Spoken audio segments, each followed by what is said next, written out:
Deion Sanders has long taught his son to be strategic, but even he couldn't have planned for this. The NFL's treatment of Shedeur Sanders hasn't been about performance, but personality and independence. According to Mel Kiper, it's not just Cleveland's lack of interest that doomed Sanders. It's the broader league culture that punishes authenticity.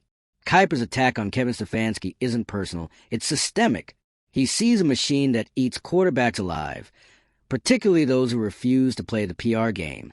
The Browns' disinterest in Sanders fits a well-known pattern. When the leadership isn't aligned, talented QBs become scapegoats, not centerpieces. The bigger issue isn't just Stefanski's decisions or Cleveland's record. It's the NFL's unwillingness to evolve. The same system that allegedly stifles voices like Kiper and Todd McShay within ESPN reflects the same intolerance for challenging norms on the field. If you're into the real story and all the messy twists they don't show on highlight reels, go ahead and subscribe. And if you're sticking around to see how this Browns QB chaos plays out, you should definitely be subscribed. Sanders represents a test. Can a player succeed without compromising who they are in a league that demands obedience over brilliance? If he manages to break out in Cleveland, it wouldn't just be a personal win. It would shake the foundation of how quarterbacks are judged, managed, and remembered. The Cleveland Browns have been drafting quarterbacks since 1999 like they're spinning a roulette wheel. And more often than not, they land on bust. But now the stakes are even higher, and Mel Kiper is not staying silent. Because this time, the Browns' dysfunctional approach isn't just hurting their chances at a winning season. It's risking the career of one of the most promising quarterback prospects to enter the league in recent memory, Shedeur Sanders.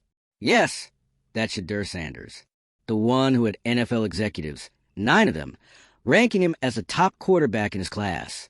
The one who just months ago looked like a lock for a first-round pick. And now, thanks to a toxic mix of internal team politics, media manipulation, and league-wide resistance to authenticity, he's walking into one of the worst developmental environments in the entire NFL. And Mel Kiper has had enough. This isn't about potential. Shedeur had that. Has that. It's about how fast the league and the media can flip a narrative when a player doesn't fall in line. And the Browns? They didn't just stay out of the way. They led the charge. According to reports, Cleveland's front office and coaching staff weren't aligned on Shedeur from the start. Some liked him, some didn't. And that divide created just enough friction to torpedo any serious consideration. And when a franchise can't even get its internal structure in sync about a possible franchise quarterback, what chance does that quarterback have once he's actually in the building? None. That's Kiper's entire point. This isn't a developmental environment. It's a quarterback graveyard. Cleveland has finished last in the AFC North 15 times since 2002. That's not just a losing streak. That's systemic failure. No other franchise has such a well-documented history of destroying quarterback talent before it even has a chance to bloom. From Couch to Quinn, Whedon to Manziel, Kaiser to Mayfield, it's a conveyor belt of mismanagement. Baker Mayfield is a perfect example. He gave Cleveland its first playoff win in nearly 2 decades. He had swagger, results, and a connection with the city. But what did the organization do? Instead of committing and building around him, they dismantled the system piece by piece. Coaching changes, inconsistent messaging, and a front office that never gave him long-term backing. Now, Shedeur is expected to walk into that system and thrive. Mel Kiper doesn't think so, and he's not mincing words. He's accusing the Browns of sabotage, not overt, not malicious, but institutional. The kind that's built into the culture of a team that still hasn't figured out how to develop a quarterback in over 2 decades. But what makes this even worse is that Shedeur didn't fall on his own. This wasn't about poor play. His draft stock dropped because he and his father, Deion Sanders, made a decision. They weren't going to play by the NFL's outdated rules. They didn't fake humility. They didn't pretend every team was a right fit. They were strategic, intentional, and honest about wanting the right situation, not just any situation. And in the NFL, that's practically a crime. The league has always preferred quarterbacks who are polished, compliant, and quiet. Say the right things. Keep your head down and let the front office control the narrative. The moment you show agency, the moment you act like you know your own value, you're labeled as difficult. That's what happened to Shedeur. His draft interviews didn't tank because he lacked confidence. They tanked because he had confidence. He didn't cater to teams he didn't believe in. He didn't pretend dysfunction looked like opportunity. Cleveland didn't like that. And once word gets out that a team isn't interested, other teams start to follow. Suddenly, Shedeur is sliding, not because of performance, but because of perception. And while that narrative is building, the media's no help either. Kiper isn't just calling out the Browns. He's going after ESPN, his own network, for what looks like deliberate suppression. According to Todd McShay, ESPN is actively blocking him and Kiper from appearing on the same segments. Why? Because when they're together, the truth comes out a little too clearly. Two analysts, both respected, both experienced, being told they can't work together because their combined insight challenges the status quo? That's not just a bad management decision. It's a reflection of how deep the fear of honesty runs in sports media. This is what Shedeur is walking into, a league that fears independent thinking and a media machine that protects its narrative at all costs. And let's be honest, Cleveland is not the team to weather that kind of storm. The coaching staff is already fractured. Stefanski's relationship with the front office has been questioned repeatedly.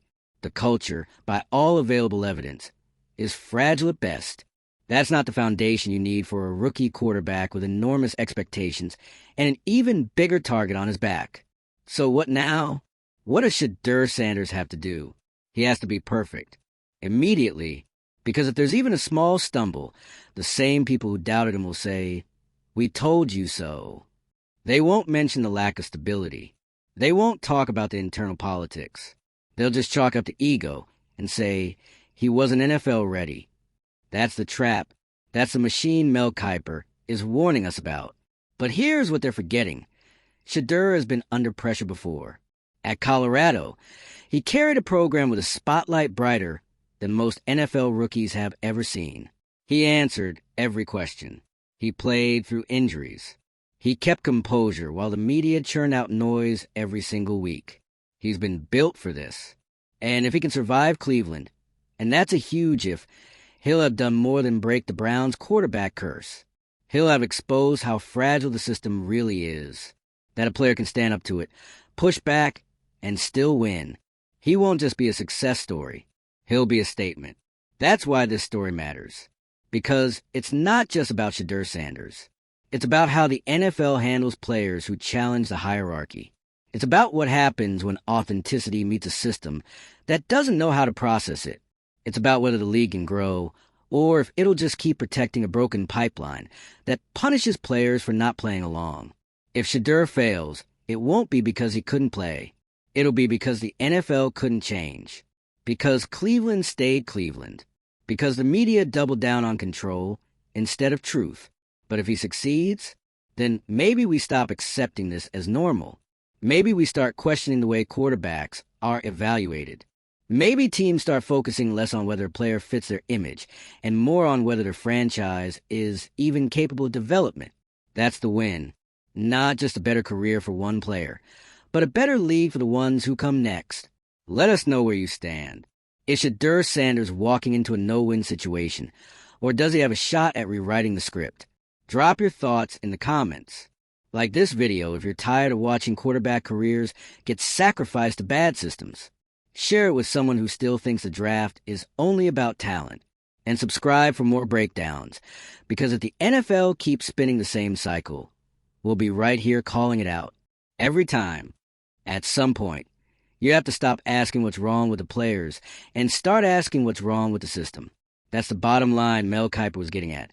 And frankly, it's long overdue. Shedeur Sanders isn't just the latest quarterback to get caught in the gears of NFL dysfunction. He's the most obvious example in a while of how the league punishes individuality, strategic thinking, and, let's call it what it is, control of one's own destiny. Let's not forget, Shedeur didn't ask for a free pass. He didn't demand special treatment. What he did, alongside Dion, was take a smart, measured approach to one of the most high-stakes processes in sports, the NFL draft. They weren't going to throw him at the mercy of any franchise just because that's what you're supposed to do. They understood that fit matters, that culture matters, that environment can make or break a young quarterback's future. And for that, they got punished. It started subtle. A few whispers about his draft interviews being off. No real reports of him saying anything wrong. Just that intangible nonsense the league loves to cling to when it can't control a narrative. Suddenly, his name started falling in mock drafts. Not because of performance. Not because of injury. But because teams started acting like he was a risk. Not for his arm, but for his mindset. This is where it all gets sinister. Because when a player says, "I'm looking for the right situation," what he's really saying is, "I don't want to end up in Cleveland." And apparently, that kind of honesty gets you blacklisted. Let's be real. There's nothing mysterious about the Browns. This is a team that spent over 2 decades failing at quarterback development. It's a team that threw Deshaun Watson a massive, fully guaranteed contract in the middle of public controversy, and then turned around and acted like they were the victims when things got complicated.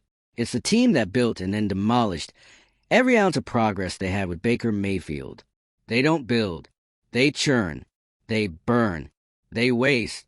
So when Mel Kiper saw Shedeur even linked to Cleveland, he didn't sugarcoat it. He knew what it meant. He's watched the pattern unfold for years. Talented quarterback walks in, chaos surrounds him, finger-pointing begins, and soon enough, there's another failed top pick to add to the Browns' bloated list of broken prospects. But Shedeur isn't just another name. That's the difference.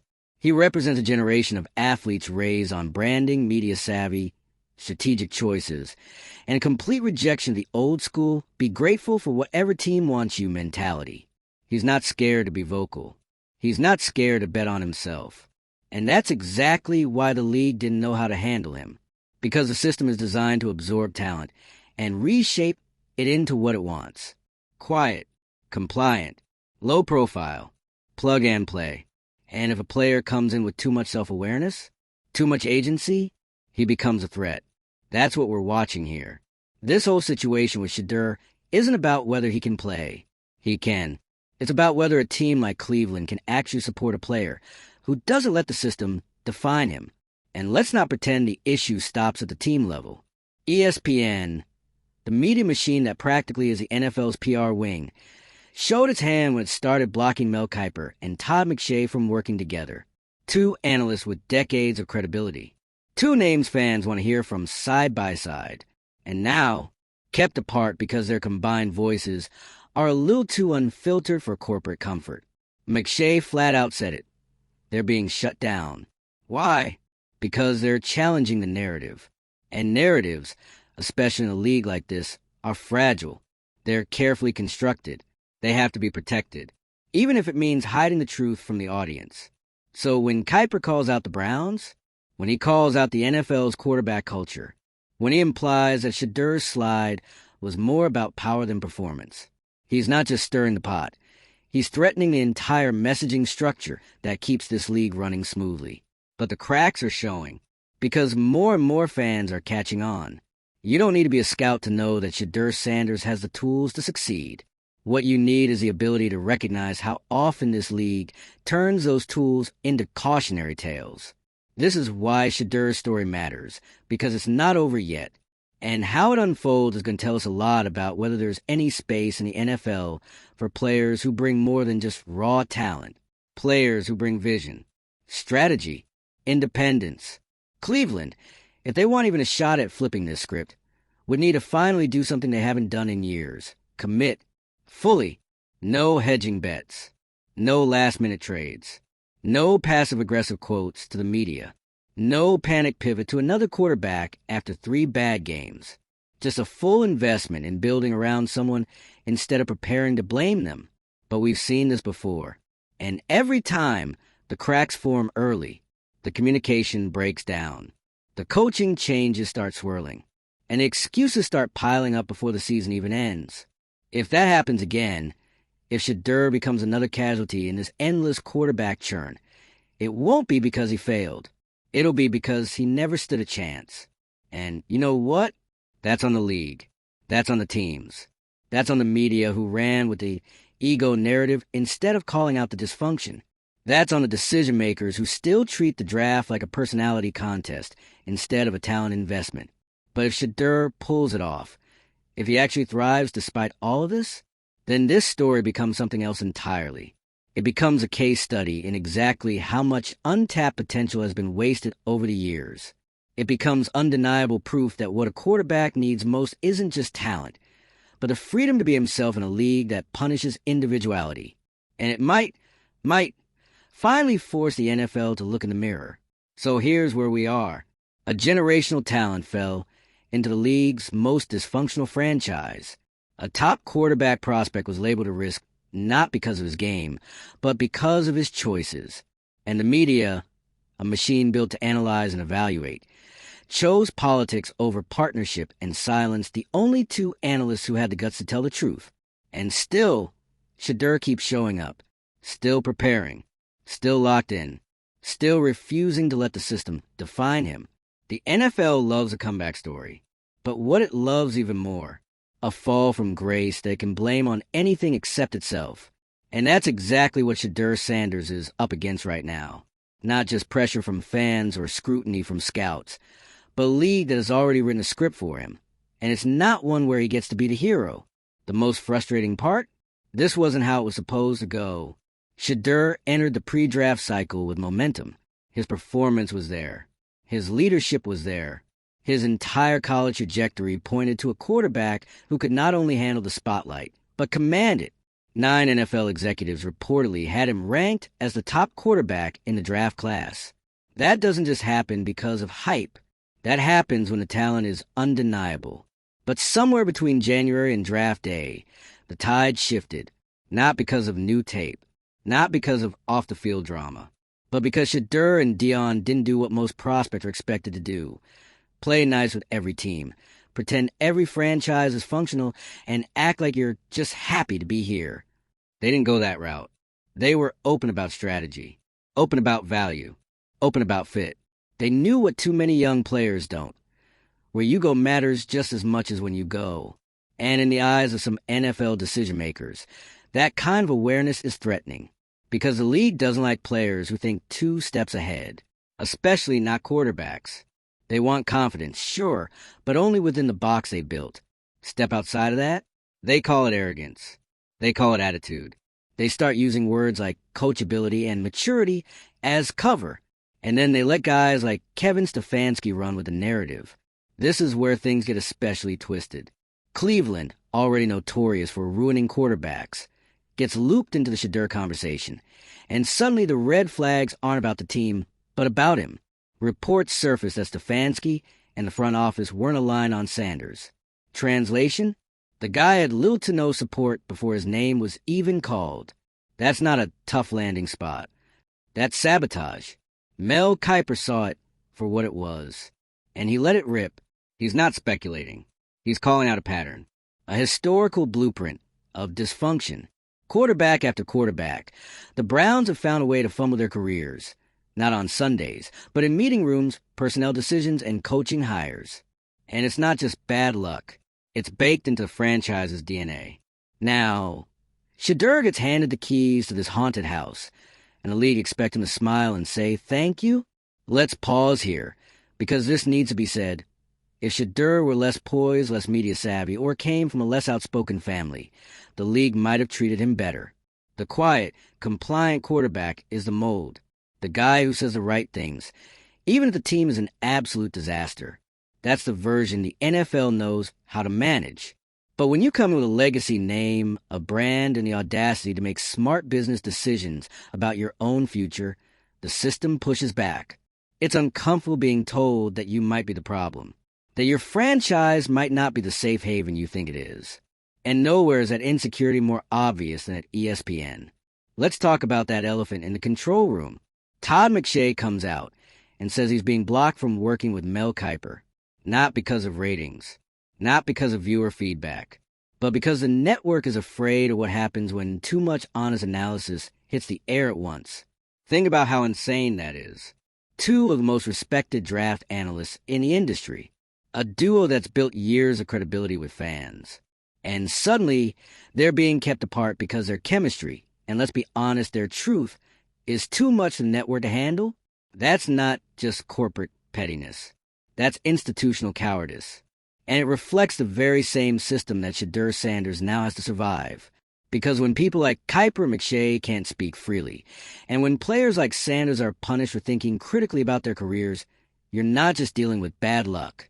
You're dealing with a system that needs to protect itself. Even if it means sacrificing talent. That's what's at stake here.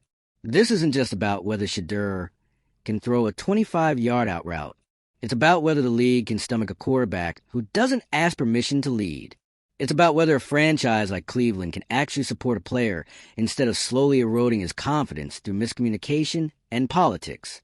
Let's not forget, this is the same organization that couldn't even decide what to do with Baker Mayfield after he delivered their first playoff win in 26 years. The same front office that cycled through head coaches like disposable razors. The same locker room culture that's been described repeatedly as fractured and directionless. And yet the moment Shedeur enters the picture, the concern shifts to him? It's ridiculous. If this all feels like deja vu, that's because it is. Sam Darnold, Josh Rosen, Baker Mayfield. Talented quarterbacks dropped into broken systems, and then blamed when it didn't work out. And every single time, the league pretends it's surprised. This time, though, the outcome isn't guaranteed, because Shedeur Sanders isn't passive. He's not walking into this blind. He's aware. He's prepared. And if there's any player equipped to push back against the noise and hold on to his identity, it might be him. That's what gives this story its tension. Because we're not watching to see if he can throw touchdowns. We're watching to see if he can survive a franchise that's never built a quarterback-friendly ecosystem. We're watching to see if he can succeed in a league that still can't decide whether it wants thinkers or robots. And if he does, it's going to force a reckoning. Because if Shedeur Sanders can break through, if he can overcome the sabotage, the misalignment, the politics, then the NFL has to admit it's been doing it wrong. It has to admit that maybe leadership looks different now. That maybe strategy and self-awareness aren't liabilities. That maybe the players who challenge the system aren't threats. They're the future. But if the Browns do what the Browns have always done, and Shedeur becomes another name in their quarterback graveyard, then we know the answer. The system hasn't changed. The league still values obedience over potential. And players who want to play and think, they'll have to fight harder than anyone else. So where does that leave us? Right here, watching, waiting, hoping. Because this story isn't just about one player. It's about all the others who will come after him. The ones who want to control their path. The ones who refuse to shrink themselves to the comfort of outdated institutions. And the outcome of Shedeur's time in Cleveland might decide how those players are treated for years to come. Drop a comment and tell us, do you think Shedeur can break the Browns' curse, or is the system too broken to beat? Like this video if you're tired of watching quarterbacks get blamed for problems they didn't create. Share it with someone who still thinks NFL teams always act in good faith. And hit subscribe, because if Shedeur rewrites the script, you'll want to be here to watch the league squirm.